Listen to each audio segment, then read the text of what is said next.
자, 이 시간에는 하나님 말씀 함께 나누도록 하겠습니다. 오늘 우리들에게 주시는 하나님의 말씀은 누가복음 17장 11절에서 19절까지의 말씀입니다. 이 계시의 말씀을 제가 봉독할 때 하나님의 음성을 다 함께 들으시기를 바랍니다.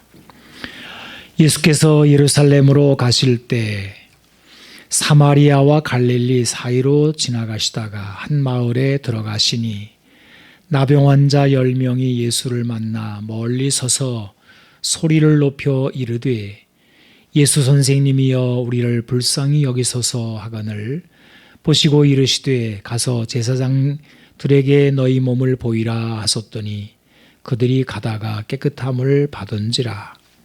그 중에 한 사람이 자기가 나은 것을 보고 큰 소리로 하나님께 영광을 돌리며 돌아와 예수의 발 아래에 엎드려 감사하니 그는 사마리아 사람이라. 예수께서 대답하여 이르시되 10사람이 다 깨끗함을 받지 아니하였느냐? 그 9은 어디 있느냐? 이 이방인 외에는 하나님께 영광을 돌리러 돌아온 자가 없느냐 하시고 그에게 이르시되 일어나 가라 내 믿음이 너를 구원하였느니라 하시더라. 아멘. 지난 4월 18일 엿새 전입니다. 드디어 우리나라 질병관리청에서 코로나19로 인한 사회적 거리두기를 해제하였습니다. 자그마치 2년 1개월 만입니다. 그동안 코로나에 걸린 우리나라 사람의 수가 1670만 명이라고 하니 참 우리는 긴 터널을 힘들고 어려운 시절을 보내온 것 같습니다. 여러분 기억하십니까? 처음 이 전염병이 퍼지기 시작하였을 때 이 병에 걸린 사람들은 엄청난 비난을 받아야만 했습니다. 마치 나병에 걸린 사람인 양 싫어하고 격리시켰죠. 감염자는 참 오랜 시간 동안 따로 떨어져 지내며 또 치료를 마친 후에도 사회적으로 복귀하는 데에는 사람들의 눈총을 받으며 쉽지가 않았습니다. 수많은 사람들 끝내 돌아오지 못하고 우리의 곁을 떠나야만 했습니다. 이 몹쓸 전염병으로 인해서 사회적으로 거리를 두어야 했던 때 우리는 일상을 잃어버렸습니다. 여러분, 이 일상이라고 하는 게 늘 그저 우리 삶에 있는 것이지만 얼마나 소중한지, 같이 밥 먹고 또 손도 잡고 또 같이 모여서 뜨겁게 찬송도 하고 같이 기도도 하고 같이 예배 드렸던 그 일상입니다. 어쩌면 지난 2년 1개월 동안 이 사회적인 단절로 인하여 우리가 발견한 큰 축복 중에 하나가 참 역설적입니다. 일상이라는 것이 아닐까요? 일상이 얼마나 소중한지를 바로 이때 경험하게 되지 않았습니까? 그리고 일상의 진정한 가치와 의미가 무엇인지도 생각해 보게 되었습니다. 과연 우리는 이제 이 사회적 거리두기를 해제한 시점에서 온전한 일상을 회복할 수 있겠습니까? 물리적인 거리두기의 회복뿐이 아니라 우리의 심리적인 그런 회복도 일어날 수 있을까요? 우리는 어떻게 하여야 잃어버린 일상의 진정한 축복을 되찾을 수가 있는 것일까요? 오늘 우리가 읽은 복음서의 말씀에는 일상을 잃어버린 사람들의 이야기가 나옵니다. 바로 나병이라고 하는 끔찍한 질병으로 인하여 삶을 송두리째 잃어버린 사람들 이야기입니다. 이 나병은 정말 무서운 병인데요. 병 자체도 좀 끔찍하고 두려운 것이지만 이게 전염성이 있는 또 강한 질병이기 때문에 나병 환자라고 확진이 되면 사회적으로 격리를 시켰습니다. 가장 먼저 격리되는 부분은 가족과의 격리입니다. 당시 나병은 거의 불치에 가까운 병이었기 때문에 이들의 사회적인 이 거리두기 격리는 가족과의 어찌 보면 영원한 이별과도 같은 것이었습니다. 그리고 가족과 끊어지는 것 못지않게, 아니 오히려 이거보다 더 불행한 그런 것이 있었는데, 나병 환자는 불결한 자로 규정되었기 때문에 성전에 들어가서 하나님께 예배하지 못한다라는 것입니다. 본문에는요, 이런 사람이 10명이 등장합니다. 그리고 이들 중에 한 명이 사마리아 사람임을 밝힙니다. 나머지 9명은 유대인으로 추정이 되겠죠. 여러분, 이 유대인들과 사마리아 사람들은 이게 아주 오래되고 깊은 반목이 있는 사람들입니다. 이들은 서로를 미워하고 증오하는데요. 이들이 살았던 이 팔레스틴 땅, 우리나라 강원도 크기만한 그런 나라라고 합니다. 조그만 나라, 이 작은 지역에 살면서 이 사마리아 사람과 유대 사람들은 서로 교류하지 않았습니다.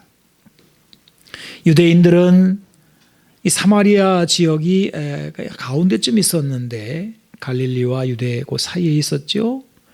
유대인들이 갈릴리 지역으로 가려면 빙 돌아서 갔다고 그래요. 먼 길도 마다하지 않고 절대 그 땅도 안 밟은 거죠. 그리고 사마리아 사람들 역시 유대인의 땅을 밟지 않았습니다. 이들은 서로 상종하지 않았던 거지요. 자, 그런데 이 10명의 나병 환자들이 같이 이렇게 있는 겁니다. 과연 이 끔찍한 질병이 이들의 사회적인 장벽을 철폐해버린 것일까요? 아니면 이 불행한 질병 속에 같이 10명이 모여있지만 그 안에서도 여전히 화합하지 못하는 장벽들이, 그리고 멸시와 천대가 있었던 것일까요? 본문이 그것을 다 밝히고 있지는 않지만 이 10명의 나병 환자들의 상태를, 이들의 모습, 이들의 현 상황을 밝혀주고 있는 한 단어가 12절에 등장합니다.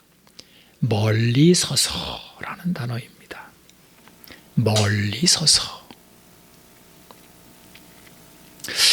요즘에 우리 현대적인 표현, 유행가 가사를 들어 말하라면 창밖에 여자, 창밖에 사람, 이런 표현이겠죠. 이게 같이 못 있는 거예요.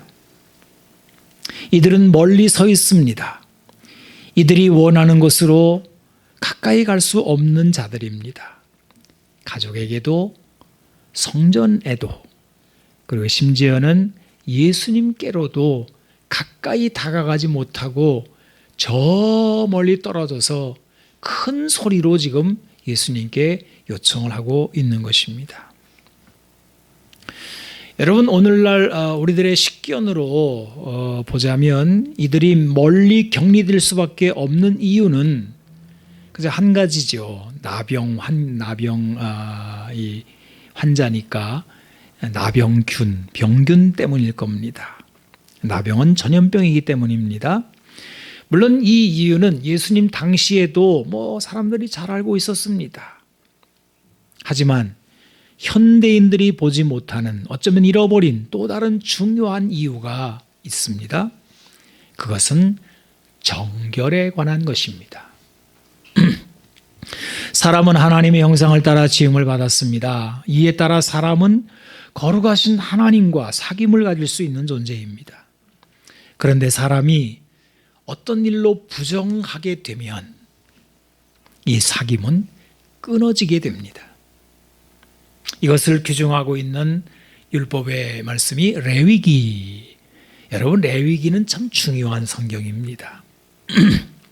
근데 이 레위기를 읽어보게 되면 사람이 부정한 상태에 들어가는 특별한 두 가지 질병, 언급을 하고 있는데요. 하나가 바로 나병이고 또 하나가 유출병입니다. 이 두 가지는 사람을 부정하게 합니다. 그래서 레위기는 나병에 대하여 적지 않은 지면을 할애해서 13장, 14장 두 장에 걸쳐서 규례를 정해 놓았습니다. 제사장은 이 규례에 따라서 사람이 나병에 걸렸을 때 그 전염성과 그리고 부정을 인하여 사회적으로, 영적으로 격리를 명했던 것입니다. 본문의 말씀을 보게 되면 예수님이 나병을 고치시며 하시는 말씀 중에 깨끗함이라는 언급이 나와 있습니다. 두 번 나오죠. 14절, 17절에 두 번 나옵니다. 여기 나오는 이 깨끗함이라는 말씀은 육신의 병이 나았다라는 뜻만을 말하는 것이 아닙니다. 이것과 더불어 제의적으로 정결하게 되었다라는 뜻이 담겨 있습니다. 이제 이들은 사회적인 격리가 해제되어 가족의 품으로 그리고 동시에 성전에 가서 하나님께 예배하며 하나님과 사귀며 영적으로 회복되었음을 나타내는 단어가 바로 깨끗함이라고 하는 단어입니다. 여러분, 이 말씀이 왜 중요한지 생각해 보아야만 합니다. 우리는요, 병균만 사라지면 격리가 해제된다라는 그렇게 여기는 세상을 살고 있습니다. 과연 그럴까요? 우리들의 일상의 삶에 있어서 우리를 격리시키는 것이 오직 질병의 병균, 이 전염성 있는 병균만, 이런 물리적인 이유뿐만일까요? 사람을 부정하게 만드는 것이 이렇게 물리적인 그런 것뿐일까요? 예수님은 사람을 더럽히는 것은 마음에서 나오는 것들이라고 하십니다. 온갖 탐욕과 욕정으로 비롯되는 것들입니다. 이런 것들로 인하여 사람 사이, 그리고 무엇보다도 하나님과 사람 사이가 이렇게 벌어지는 겁니다. 많이 보지요. 거짓말 하나 해가지고 그 다음에 사람 이상하게 봅니다. 그 거짓말이라고 하는 그 하나가 그냥 사람 관계를 깨뜨려요. 돈은 어떻습니까? 돈 문제 하나를 놓고 형제가 싸웁니다. 싸우다 못해 등 돌리고요. 이렇게 등져 사회적으로 벽을 쌓은 것이 얼마나 많은 세상입니까? 이 세상 장벽 중에 질병 때문에 있는 장벽이 몇이나 됩니까? 이거보다 더 큰 장벽들은 사람들의 마음에서 나오는 악한 것들 때문이 아니겠습니까? 요즘에는 이 인종적 장벽이 얼마나 큰지 몰라요. 이 세계적으로 높은 펜스를 치고 왕래를 못하게 하는 장벽들이, 거의 민족적인 장벽들이 많습니다. 아주 끔찍합니다. 오늘 본문에 나오는 나병 환자 10명의 이야기는 단순히 병을 고치는 말씀이 아닙니다. 나병 환자가 나았다는 것이 전부라면 여기 사마리아 사람이 등장할 이유는 없어 보입니다. 예수님은요, 이전에도 나병 환자를 고친 적이 있습니다. 마태복음 8장을 보게 되면 예수님이 공적으로 활동을 하시면서 이제 사람들의 병을 고치실 때 처음 고친 병이 바로 나병 환자였어요. 이때 예수님은 이 나병 환자에게 과감하게 손을 댑니다. 율법에 따르면 부정한 자를 만지면 만진 사람도 부정해집니다. 그래서 나병 환자는 만질 수 없습니다. 병균이 옮을까 봐 만지지 못하는 것이 다가 아니에요. 영적으로 더러워진다는 것입니다. 그런데 예수님은 아무렇지도 않게 손을 내밀어 그에게 대셨습니다.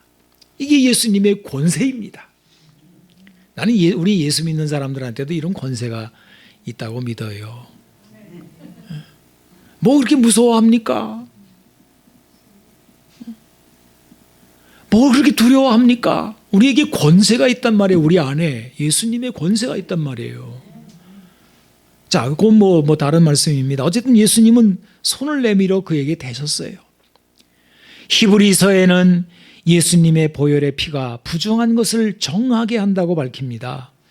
예수님은 우리를 죄에서 깨끗하게 하시는 분입니다. 요한일서 1장에도 그 아들 예수의 피가 우리를 모든 죄에서 깨끗하게 하실 것이라 하고 선포합니다. 여러분 여기 보십시오. 예수님이 깨끗하게 하시는 것이 나병균을 없애는 차원이 아니라 우리의 모든 죄를, 불의를, 더러운 것들을 깨끗하게 하심을 말씀하십니다.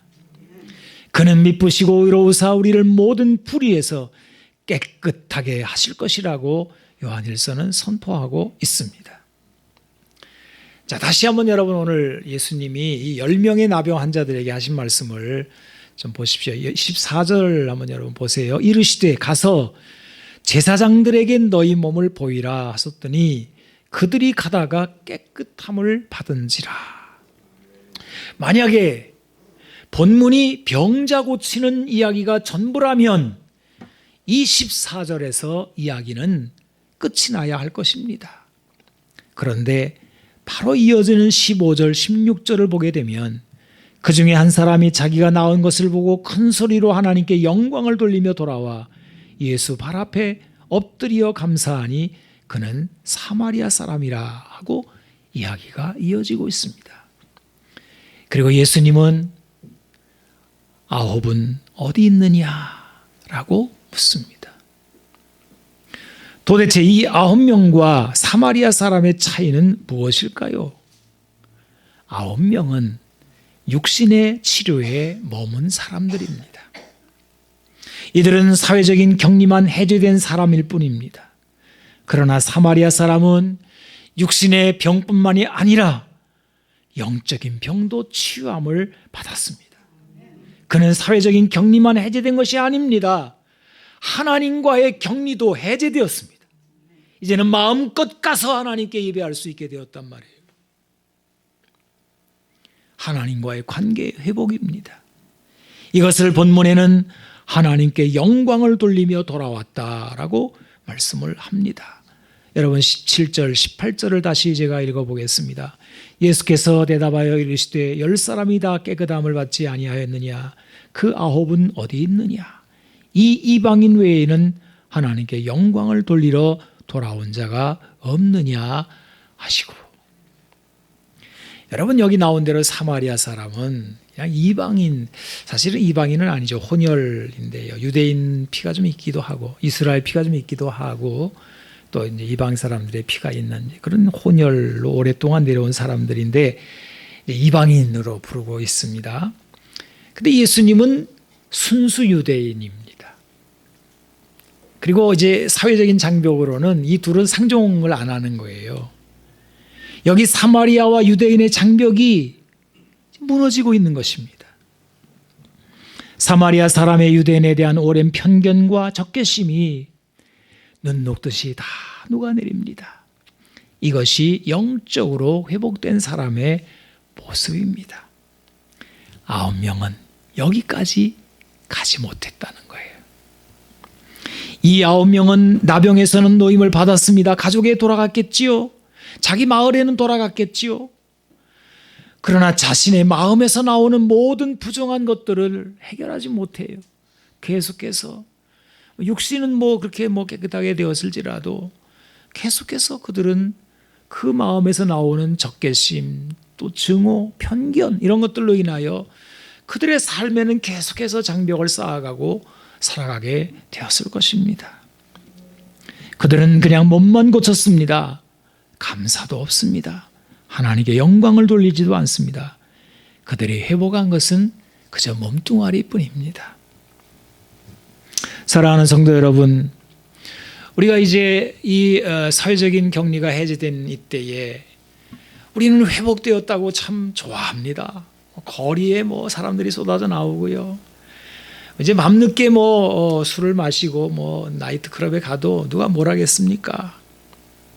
그러나 우리의 회복은 그런 지나간 세월로의 회복이 아니라 또 그리고 육체적인 것뿐만이 아니라 그리고 영적으로 하나님과의 관계에서 진정한 의미에서 정결함의 회복이 일어나야 된다는 것입니다. 예수님이 9명을 향하여 9은 어디 있느냐 이러시잖아요. 창세기 3장을 떠올리게 합니다. 아담이 범죄하여 숨었을 때 하나님과의 관계가 깨어졌습니다. 아담은 자신의 벌거벗은 몸을 봅니다. 이제 그들의 눈에는 자신의 육체만 크게 보일 뿐이에요. 더러워진 육신을 가릴 방도만 찾습니다. 성경은요, 이때 아담의 눈이 밝아졌다라고 말씀을 하십니다. 도대체 무엇에 대하여 아담의 눈이 밝아진 것일까요? 문제가 생긴 자신의 몸을 보는데 밝아진 것입니다. 이제 자신의 벗은 몸의 문제가 보이는 거예요. 자구책을 찾습니다. 무화과나무 잎으로 치마를 만들어 가렸습니다. 내 문제는 내가 알아서 해결하겠다라고 하는 지극히 인간적인 발상입니다. 아담이 언제 하나님께 도움을 구하고 하나님 어떻게 하면 될까요? 묻기도 하고 이런 건 사라지는 거예요. 아담은 도리어 하나님을 피하여 숨었습니다. 하나님의 소리가 났음에도 불구하고 더 꼭꼭 숨어 버립니다. 이 부분 창세기 3장 7절로 9절을 읽어보겠습니다. 이에 그들의 눈이 밝아져 자신들이 벗은 줄을 알고 무화과나무 잎을 엮어 치마를 삼았더라. 그들이 그날 바람이 불 때 동산에 거니시는 여호와 하나님의 소리를 듣고 아담과 그의 아내가 여호와 하나님의 낯을 피하여 동산 나무 사이에 숨은지라. 여호와 하나님이 아담을 부르시며 그에게 이르시되 내가 어디 있느냐. 오늘 본문에는 그 9은 어디 있느냐. 여러분, 아담아 어디 있느냐, 네가 어디 있느냐라고 하는 이 말씀이 하나님께서 전지하신 하나님께서 모르시는 것이 없는 그 하나님께서 아담이 어디 숨어 있는 것을 몰라서 물으시는 말은 아니지 않습니까? 모든 것을 아시는 하나님, 시편 139편의 표현을 빌자면 내가 앉고 일어섬을 아시고 멀리서도 나의 생각을 밝히 하시오며 나의 모든 길, 눕는 것, 모든 행위를 알지 못하시는 것이 하나도 없으신 하나님. 내가 주의 영을 떠나 어디로 가며 주의 앞에서 어디로 피하리이까? 바로 그 하나님이란 말이에요. 그럼 하나님께서 아담아 너 어디 있느냐? 그 9은 어디 있느냐? 이렇게 물으시는 의도가 있다는 거 아니겠습니까? 이 말씀은 내가 지금 나와 어떤 관계에 있느냐? 내 귀에 지금 내 음성이 들리고 있는 것이냐?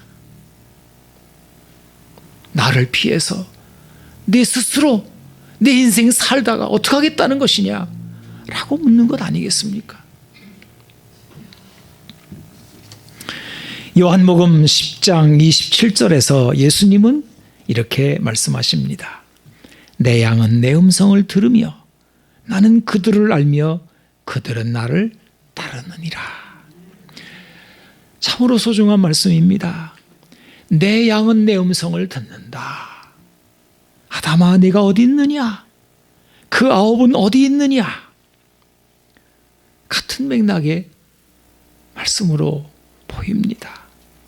여러분, 지금 이 순간에 여러분의 귀에 예수님의 음성이 들리고 있습니까? 10명의 나병 환자들이 예수님께 와서 예수님의 음성을 들었습니다. 가서 제사장들에게 너희 가서 너희 몸을 보여라. 이 음성 하나로 그들의 운명이 바뀌었어요. 썩어 문드러지는 나병 환자에서 깨끗한 사람이 되었습니다. 사마리아 사람이 다시 돌아와 또다시 예수님의 음성을 듣습니다. 가라, 네 믿음이 너를 구원하였느니라. 이거는 9명이 듣지 못한 음성입니다. 다시 돌아온 사람만 들은 주님의 음성입니다. 이 주님의 음성이 사마리아 사람을 영적 부정함에서 깨끗하게 해 주었습니다. 그리고 이 주님의 음성이 오늘 우리도 깨끗하게 해 주실 것입니다. 온전한 치유는 주님의 음성에서 나오는 거예요. 본문이 전하는 메시지는 우리가 주님의 음성을 들을 때 순종함으로 온전한 믿음에 이른다는 것입니다.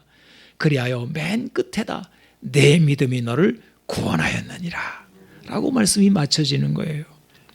여러분, 이 믿음이라는 이 말씀이 여기 끝에 나오는데 사실은 이 누가복음 17장 앞부분에 5절에서 10절에 이 믿음 문제가 이제 이미 거론이 되었습니다. 제가 한번 5절에서 10절을 좀 읽어보겠습니다. 사도들이 주께 여짜오되 우리에게 믿음을 더하소서 하니 주께서 이르시되 너희에게 겨자씨 하나일 만한 믿음이 있었더라면 이 뽕나무더러 뿌리가 뽑혀 바다에 심기어라 하였을 것이요 그것이 너희에게 순종하였으리라. 너희 중 누구에게 밭을 갈거나 양을 치거나 하는 종이 있어 밭에서 돌아오면 그에게 곧 와서 앉아서 먹으라 말할 자가 있느냐. 도리어 그에게 내 먹을 것을 준비하고 띠를 띠고 내가 먹고 마시는 동안에 수종 들고 너는 그 후에 먹고 마시라 하지 않겠느냐. 명한 대로 하였다고 종에게 감사하겠느냐. 이와 같이 너희도 명령받은 것을 다 행한 후에 이르기를 우리는 무익한 종이라 우리가 하여야 할 일을 한 것뿐이라 할지니라.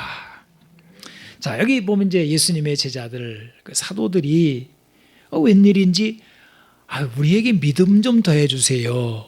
믿음이 참 소중하다는 걸 알았나 봐요. 참 이런 질문을 해야 되는 거지요. 뭐 딴 질문 딴 거 달라고 하지 말고요. 저 사랑 좀 주세요. 믿음 좀 주세요. 소망 좀 주세요. 뭐 이런 질문을 우리가 하나님께 해야 되는 거죠. 어쨌든 믿음을 더해달라 이렇게 요청을 하니까요. 여러분, 이 믿음이라고 하는 것이 우리를 구원에 이르게 하는 중요한 요소잖아요. 예수님은 겨자씨 하나할 만한 작은 믿음을 거론하신 후에 순종이라는 말씀을 끄집어내시더니 밭에서 일하던 종 이야기를 하십니다. 하루 종일 수고한 종인데요. 하지만 이 종은 자신의 신분을 한순간도 망각하지를 않았던 사람입니다. 밭에서 돌아온 후에도 주인의 명령에 따라서 또 상을 차려내지요. 그래서 이 예수님 하시는 말씀, 이 종은 명령받은 것에 순종했다. 명함을 받은 대로 하였다. 이렇게 말을 해요. 믿음은 주인의 음성을 즐겨 듣는 종에게서 발견되어지는 것입니다. 그리고 여기에 나병 환자였다가 고침을 받은 10명 중에 사마리아 사람에게 바로 이 믿음이 있지 않느냐라고 지금 이렇게 문맥으로 연결해 나가는 거예요. 그래서 맨 끝에 내 믿음이 너를 구원하였느니라. 자, 이 사마리아 사람은요, 조상 대대로 내려오는 유대인에 대한 편견이 있었습니다. 적대적인 감정도 있었습니다. 그런데 자신의 문둥병을 고치는 그 순간에 다 녹여내는 거예요. 그리고 감사의 마음으로 바꿔요. 나병에 걸렸던 때를 자신의 죽음으로 여기고 예수님이 고쳐주신 시점을 자신의 새로운 인생의 탄생으로 여겼습니다. 그가 사마리아 사람이라는 것은 지나간 것에 불과했습니다. 예수님의 음성을 듣는 순간 그의 삶은 새로 시작이 되었습니다. 여기에는 모든 원한도 맺힘도 이제는 사라지고요. 더더욱이나 자기 주장도 고집도 이제는 찾아볼 수가 없어요.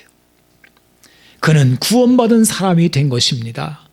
나병 환자에게서 육신만 치료된 것이 아니라 영적 치유까지 받은 것입니다. 이제 이 사람의 일상의 삶은 이전의 삶이 아니에요. 나병 환자 걸렸던 그 이전의 일상이 아니라 같은 일상의 회복이지만 전혀 차원이 다른 일상으로 가게 됩니다. 제대로 된 일상의 축복을 이가 찾았다라고 할 수 있는 것입니다. 여러분, 제가 말씀 시작하기 전에 이 코로나 때문에 우리가 일상이 얼마나 중요한지 알았다. 또 일상을 찾았을 때 일상이 뭐지? 뭐 소소하게 우리의 삶에 우리가 뭐 매일같이 밥 먹고 뭐 손잡고 뭐 같이 다니고 뭐 이렇게 보고 늘 가까이 있는 이 일상이 뭐지? 하는 이거를 묻게 되었다라고 말씀을 드렸어요. 물어야 된다고 말씀드렸습니다. 그래야 진정한 일상의 회복이 일어난다고 말씀을 드렸어요. 이제 그 부분에 대한 도움의 말을 좀 드리고 싶습니다. 마이클 프로스트 교수가 일상 하나님의 신비라는 책을 썼는데요. 제목조차가 정말 일상이 하나님의 신비를 담고 있다는 거죠. 제목이 그렇게 지금 보여주고 있잖아요. 일상이라고 하는 게 하찮은 것이 아니라 하나님의 신비를 누리는 놀라운 자리라는 것이 이제 이 책이 계속해서 지금 밝히고 있는 내용입니다. 이제 제가 그 중에 한 문장 좀 읽어볼게요. 우리가 일상적인 삶 가운데, 즉 얼굴에 따뜻하게 와닿은 햇빛, 발가락 사이로 찰랑거리는 파도, 학교에서 돌아와 안아달라고 뛰어오는 자녀와의 포옹, 사랑하는 친구에게서 받은 위로 한마디 등에서 하나님의 은혜를 느낄 수 있음에도 우리는 반드시 예배를 드리는 동안 하늘에서 불을 내리게 하려고 너무나 안간힘을 쓰는 것 같다. 참 표현이 재밌어요. 하늘에서 불이 떨어지는 것만 하나님의 신비가 다는 아니라는 신학적인 통찰이죠. 일상이 얼마든지 하나님의 신비한 일들을 우리에게 선사해 준다는 거예요. 그래서 이분이 이제 이 책 뒷부분에서 그 일상에서 우리가 경이감을, 이 신비로운 걸 계속 보화처럼 캐내야 되는데, 이거를 가로막는, 일상의 경이감을 가로막는 장애물이 세 가지 있다라고 말을 해요. 자, 첫째, 너무 실용적으로 산다는 거예요. 뭐 교회가 뭘 잃어버려 그러는데 전심을 다한다는 겁니다. 성찰과 체험보다 정책과 일의 완수에 관심이 많다 보니까 하나님의 신비로운 경이감을 놓치기 십상이다라고 그는 이야기합니다. 조금 읽어볼게요. 교회도 이런 문화적 질병에 걸린 것 같다. 교회 역시 사회 여타 부분과 다름없이 점점 더 기업화하고 있으며 사명 선언문, 목표 설정, 연간 달성도를 따지고 있는 형편이다. 교회도 생산성을 높이려다가 부지중에 종교적 신앙을 하나의 상품으로 변질시켰다. 목적 달성이 잘못된 것이 아니라 문제는 이것이 강박이 돼서 일상에서 일어나는 경이로운 것을 보고도 놀라지 못하는 것이다. 난 충격받았어요. 나 이 글을 읽고요. 그다음 둘째, 자기 몰입이다 그랬어요. 자기 몰입이면 뭐냐면 자기만 생각한다는 거죠. 자기 생각에 그냥 몰두해 있다는 걸 말하는 거예요. 사람이 자기 자신과 자기 필요에 몰두하게 되면 이게 일종의 이 거울같이 돼버리는데요. 자기만 크게 보이. 거울아 세상에서 누가 제일 예쁘니? 나지. 뭐 이렇게 되는 거예요. 그래서 모든 일들을 볼 때마다 이게 나한테 쓸모가 있나? 이게 나를 기분 좋게 해주나? 뭐 이런 온통 여기에만 집중하게 되면서 그게 자비를 지배하게 된다라는 것입니다. 그러면서 이분이 재미난 이야기를 하나 하고 있는데요. 어느 멋진 연못에 막 이따만한 잉어들이 막 쫙 다니는 거예요. 눈부시게 아름답잖아요. 일상 하나님의 신비라는 차원으로 보게 되면 여기에서도 하나님이 주시는 경이감을 맛볼 수가 있는 거잖아요. 그런데 같이 그걸 보고 있는 친구가 이렇게 말했다는 겁니다. 이야, 저거 좀 봐. 매운탕 해 먹으면 맛있겠다. 이게 자기 몰입에 빠진 사람의 모습이라는 것입니다. 이렇게 되다 보면요, 모든 것들, 이 일상이라고 하는 거는 그냥 다 자기 만족을 위해 꾸미는 것에 불과해요. 거기 무슨 경이감이 있습니까? 거기 하나님이 하시는 일을 어떻게 봐요? 못 본다는 거예요. 그다음에 세 번째, 너무 이성적인 생각으로 사는 것 그랬어요. 여러분, 이성은 잘못된 게 아닙니다. 이성이 얼마나 중요합니까? 상식도 얼마나 중요합니까? 그런데 이게 너무 좀 이게 좌뇌로 사는 사람이라고 말을 이제 하는데요. 분석을 여러분 전부로 치자면 결혼하고 6개월 후면 애정은 끝이 납니다. 그런데 30년, 40년을 같이 살았으니 껌으로 치자면 단물이 빠져도 너무 빠진 겁니다. 그런데 사람이 단물 빠진 껌이냐고요.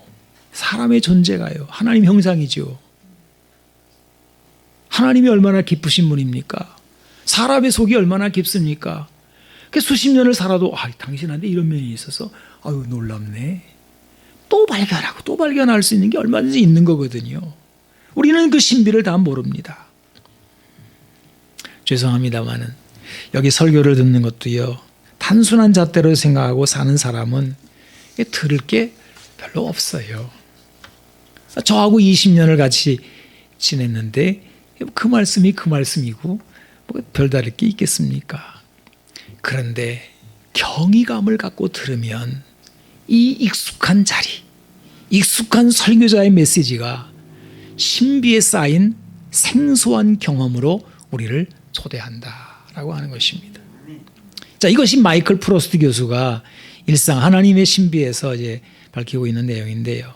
그는 이렇게 세 가지 장애물을 이야기한 다음에 여기에 상응하는 것처럼 세 가지가 우리의 눈을 뜨게 한다. 경이로움의 눈을 뜨게 한다 그랬어요. 감사와 겸손과 순수함입니다. 감사와 겸손과 순수함. 그리고 이 책을 마치고 있습니다. 본문에 나오는 사마리아 사람이 감사하며 그러잖아요.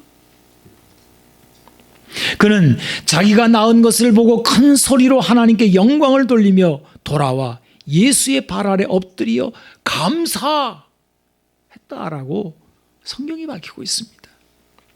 이 자리, 예수님의 발 아픈 사마리아 사람에게 하나님의 신비를 맛보는 경이로운 자리입니다.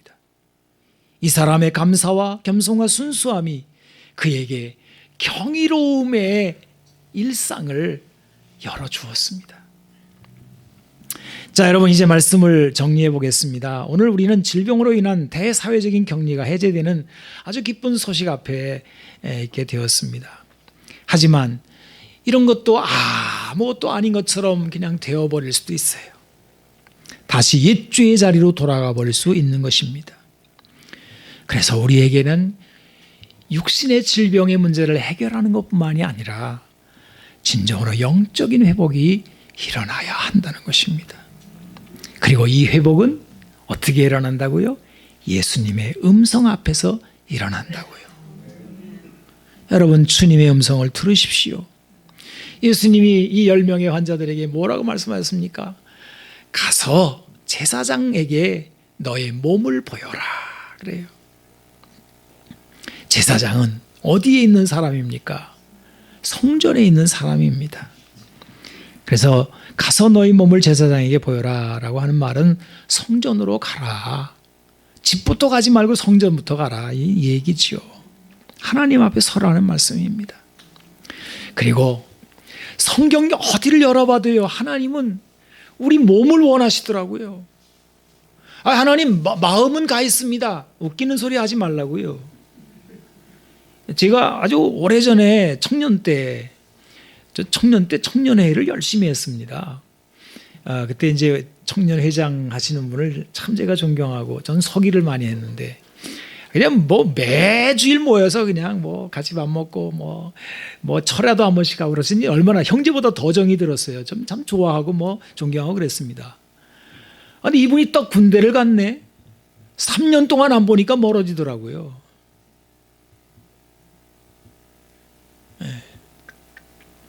사람은 몸의 존재입니다.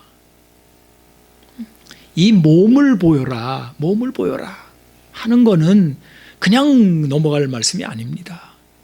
하나님은 우리 몸을 원하신다고요. 몸을 긍정하십니다. 그리고 이 몸이 멀어졌을 때 마음도 멀어진다는 걸 우리는 얼마든지 경험하지 않습니까? 여러분, 한번 정리해 보겠습니다. 우리 이제 2년 1개월 동안 우리 얼마나 끔찍한 시간들을 보냈어요. 난 지금 막 생각하기도 싫어요. 막 그냥 예배를 못 드렸잖아요. 그래가지고 당황해서 그때는 뭐 이 영상 하는 것도 막 낯설어가지고요. 얼마나 힘들었는지 몰라요. 많이 힘들었다니까요. 죽을 정도로 힘들었다니까요. 뭐 어떻게 해야 될지 모르겠더라고요. 왜냐하면 너 이런 처음 경험하는 거잖아요. 그래가지고 이제 혼란이 많았습니다. 신학적으로도 막 신학교 교수들하고 막 교계 인사들이요. 이 영상으로 예배 드려도 되는 거냐? 막 이거 가지고 이건 예배가 아니다. 막 난리를 쳤었어요. 그때 그래도 정리가 된 건 뭐냐면 그래도 우리가 사회적으로 타인에게 폐를 끼치면 안 되니까 그래도 이때 사회적으로 국가에서 금할 때까지는 우리가 영상으로 예배 드리는 것을 합법적 예배로 본다. 이렇게 했어요. 근데 그 말 속에는 어떤 의미가 담겨져 있습니까? 이것이 해제되었을 때 다시 하나님 앞에서 몸을 보이지 않는다면 영상으로만 예배 드리는 것은 비신앙적이다라고 하는 겁니다. 불신앙이라고요, 그거는요. 그거를 전제로 하고 우리가 영상 예배를 이걸 허락한 것입니다. 물론 뭐 영상 이제 세계가 이제 열려졌기 때문에 뭐 교육하고 뭐 새벽기도 이런 것들은 좀 또 다른 측면을 갈 수 있겠습니다만은 주일 공예배라고 하는 거는 하나님 앞에 와서 우리 몸 보이는 시간이거든요. 그래서 너 왔구나. 여러분 여기 예배당 들어갈 때 제가 여러분들을 한 번씩 맞을 때가 있는데요. 저를 목사님이 나를 맞으시는구나 이렇게만 생각하지 마시라고요. 우리 주님이 나를 맞아주시는구나. 주님, 내가 주님 앞에 왔어요. 아니, 뭐 집에서 예배드리면은 그런 게 하나님은 뭐 거기는 안 계신가요? 그러나 하나님은 성전에서 제사장에게 내 몸을 보여라. 그러시는 거잖아요. 여러분, 하나님은 여러분의 몸을 지으신 분입니다. 너희 몸을 보이라 명하시는 이유는 그만큼 우리 몸이 얼마나 가치 있고 소중하다는 것을 경이롭다는 것을 말씀하신가 동시에 그리고 이 몸으로 하나님께 영광을 돌릴 수 있음을 긍정하는 말씀이기도 합니다. 자, 이제 우리는 점차 일상을 회복해 가겠죠. 어떻게 전개될지는 모르겠습니다만은 그래도 많이 좋아질 것 같습니다. 우리가 고생한 만큼 다시 우리가 찾아온 일상 속에서 옛날의 일상으로 돌아가지 말고 그 가치 있는 의미 있는 정말 경이로운 일상 거기에서 하나님께 영광 돌릴 수 있기를 바랍니다. 자, 기도하겠습니다. 하나님 감사합니다. 우리가 오랜 세월 동안 고생하다가 다시 거리두기의 제한이 철폐되므로 우리의 소중한 일상의 한 부분을 되찾았습니다. 남아있는 부분도 있지만 하나님 우리에게 용기를 주시고 지혜를 주시고 믿음을 주셔서 이 모든 일상의 회복이 아름답게 이루어지게 도와주시고 그저 하나님 쓸모없는 하루하루의 연장이 아니라 경이로운 일상의 삶에 회복되는 것이 이루어지도록 도와주시옵소서. 주님의 음성을 듣게 하여 주옵소서. 예수님의 이름으로 기도하옵나이다. 아멘.